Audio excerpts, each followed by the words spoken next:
Día Internacional del Reciclaje, y es por ello que ese va a ser el tema que vamos a estar conversando el día de hoy con Ricardo Fernando Jáuregui, quien es ambientalista, además compañero de nuestra casa Globovisión, y Ricardo Fuenmayor, arquitecto paisajista. Bienvenidos ambos.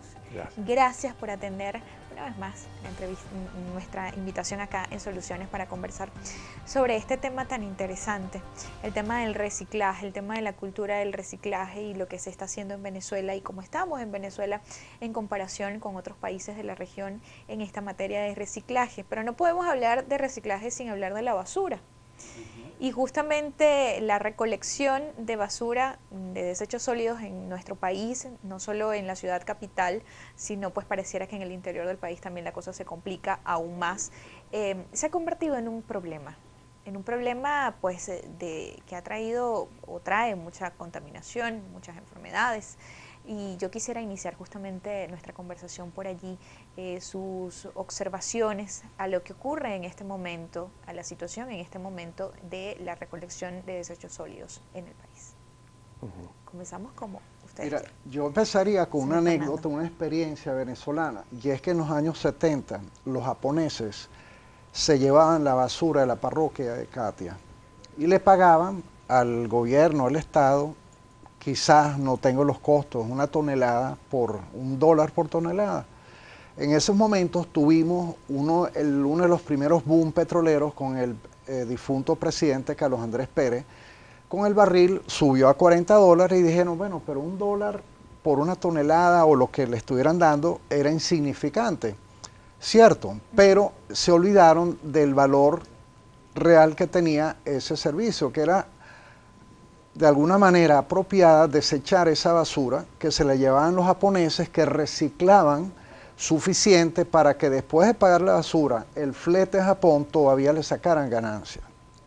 Eso nos dice que la basura, el negocio de la basura bien entendido, no las comisiones para tener las concesiones, sino que el negocio de la basura bien manejado con el reciclaje puede ser productivo, además de saneador del ambiente urbano y de otros ambientes. Entonces, bueno, estamos sufriendo el embacle de no solamente de un mal servicio generalizado, sino que también el ciudadano común no sabe cómo procesar su basura, que era uno de los puntos que tú tocabas antes.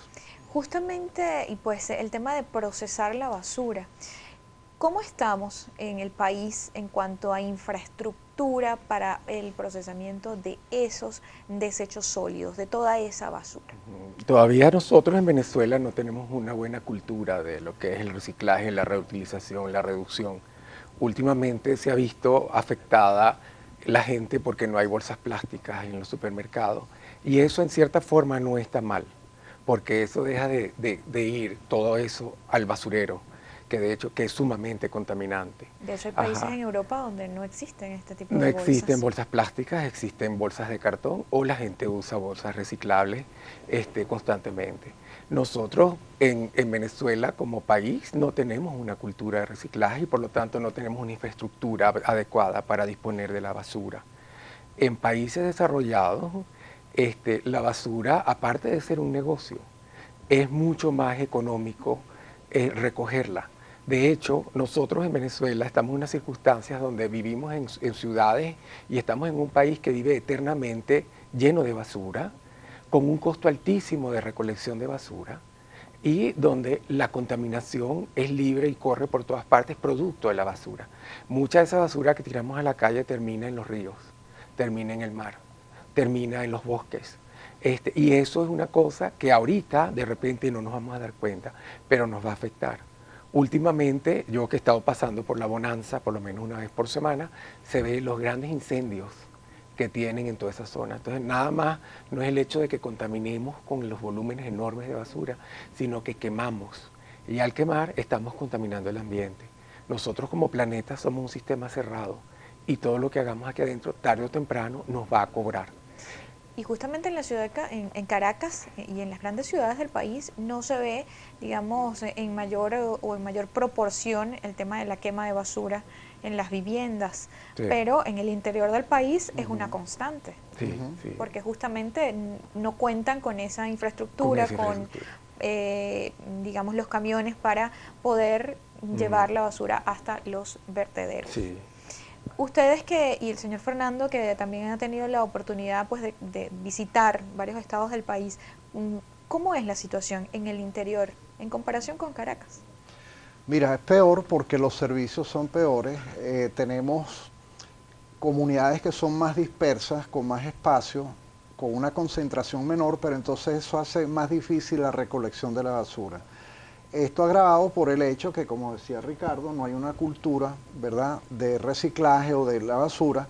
Entonces nosotros mezclamos todo tipo de basura y la arrojamos, pensamos que echándola en la acera del frente no nos va a afectar a nosotros. Entonces, es muy complejo y la gente, como tú bien decías, la quema para que las moscas no lleguen, entonces ellos mismos respiran, ¿verdad?, los residuos, el humo de esa basura, que en algunos casos inclusive contiene materiales químicos peligrosos. Entonces ellos mismos se ponen a contaminar el aire que respiran, ¿no? Entonces es complejo porque, como todo en cualquier área, la educación es básica. No hemos visto una educación de manera masiva, efectiva, dirigida a la población para hacer esto, y hemos visto que son ONGs quienes se han dedicado a concientizar sobre este tema, bueno, incluyendo Ecoprácticas, ¿no? Entonces, fíjate tú la paradoja. Ecoprácticas sacó el año pasado una de esas cápsulas cortas para que la gente empezara a usar las bolsas reciclables para ir al mercado, para evitar, como decía Ricardo, el consumo de estas bolsas que terminan contaminando el ambiente, inclusive que uno de manera degradada termina tomando en sus alimentos. Entonces, ¿qué pasa? La realidad del país es tan brava que ya los automercados, los abastos no te dan la bolsa y la gente se está viendo forzada a llevar su bolsa reciclada. Entonces, como que la campaña que nosotros habíamos hecho el año pasado casi que ya va sola, porque la realidad del país es tal, la crisis es tal, que la gente ya no se lleva la bolsita, sino que se lleva su bolsa de mercado para poner todas sus cosas, lo cual es bueno para el ambiente. Y que esto nos ha ayudado también a tomar un poco más de conciencia, y a lo mejor la situación país lleva a la gente también a reciclar. Sí. Yo quiero que revisemos, y los invito también, en el periodiquito del estado Aragua, justamente el día de ayer, sacó un reporte en torno, o por acercarse la fecha a esta fecha de hoy, del Día Internacional del Reciclaje. Dice: Venezuela entre el reto de reforzar la cultura del reciclaje. El Instituto Nacional de Estadística en Venezuela, en un reporte titulado Generación y Manejo de Residuos Sólidos en Venezuela para el 2011 y 2012, es además el último informe que se hizo en esta materia en el país, señala que para el 2012 la tasa de recolección de basura por persona fue de 902 kilogramos por día y habitantes, menor a las del año anterior. Sin embargo, hasta este año 2018 no existen estadísticas fiables acerca de la tasa de generación de basura por habitante en el país. También en ese informe del año 2011-2012 del Instituto Nacional de Estadística señalaban que el destino de la basura es otro dato que aporta este informe, en el que se refleja que de los 335 municipios que conforman el país, el 43,17 coloca los residuos en botaderos, el 18,35 lo hace en vertederos y finalmente el 38,49 lo coloca en rellenos sanitarios. En suma, sería un 61,52% de la tasa de basura que se dispone de manera inadecuada. En relación al reciclaje, se reporta que solo el 2,28% de los desechos son reciclados. El cartón y papel ocupan el primer lugar con 88,92% de lo reciclado, seguido por el plástico de 5,50%, vidrios 4,16% y los metales 1,41%. Esto fue 2011-2012. Ya la cantidad de basura que se producía en Venezuela era, digamos, una cifra abrumadora, si se quiere decir. Pero además, esos porcentajes de lo que se reciclaba para ese año son mínimos, era muy poco. Sí. 2011, 2018, ¿cómo estamos en este momento? Mira, hay varias cosas. Primero, en un país donde una ministra del Ambiente te dice que reciclar no es rentable, donde la persona encargada del saneamiento del país, de la protección del ambiente, lo ve desde el punto de vista económico, más no del servicio de hacer buen uso con el reciclado de estos elementos, ya te dice por qué estamos donde estamos. Por el otro lado, hay un concepto que yo aprendí de un amigo, Vitaly Ojalvo, que se llama la minería urbana. ¿Qué significa esto? Cuando yo reciclo una lata de aluminio en la ciudad, estoy evitando que se saque más bauxita, dañando más el ambiente, usando energía, etcétera, etcétera, y entonces es mucho más barato reciclar esa lata en la misma ciudad del país donde se está reciclando. Entonces yo no tengo que ir a la mina original, sino que tengo una mina dispersa por toda la comunidad, ciudad pequeña o grande,